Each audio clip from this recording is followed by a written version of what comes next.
We recently added a super dice feature to whiteboard.chat. Here's a quick video on how to use it.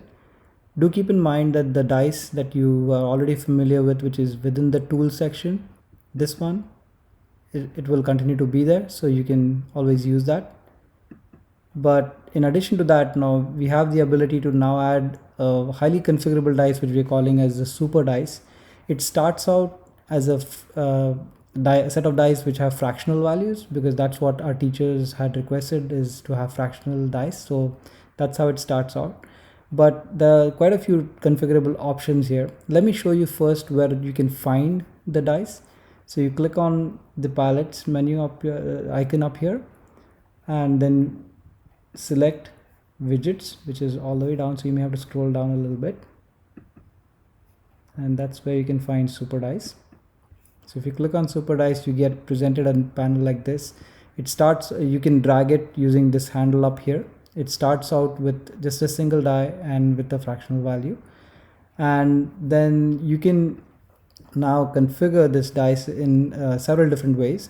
So all you need to do is click on this hamburger icon here, and that's where you can change the number of dice that you want. So let's say if I pick 3, change it to 3, and now you're not limited to just fractional values, so you can even type in a few different letters there.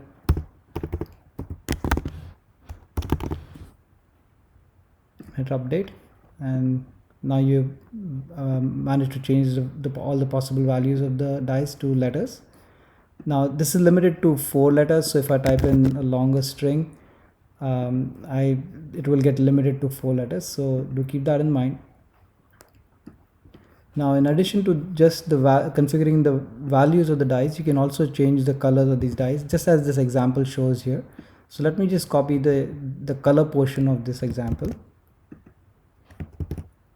So as you can see, the values are comma separated, then you have a semicolon, and then colors, which are again comma separated, another semicolon, and another followed by another set of colors. So this first set of colors controls the color of the dice itself, and the second set of colors controls the color of the text on the dice, right? So it's as straightforward as that. So if I hit update, as you can see, now I have these colors which I had configured here. So it starts off with gold, orchid, orange, and lime green. Now there are 4 here, but we have only selected 3 dice, so it just applies the first 3. But if you had selected the 4th one, you'd get a lime colored dice as well, right? Now you can, in addition, another quick trick that you could use is, in addition to this text, if you have a Mac or even if you have a special type of keyboard, you can configure emojis to be typed in there. So you can open up your emoji panel, and let's say I wanted to create a few different emojis as faces of the dice. So just double click on these emojis to add them, and then add a comma in between, hit update, and there you go. Have fun.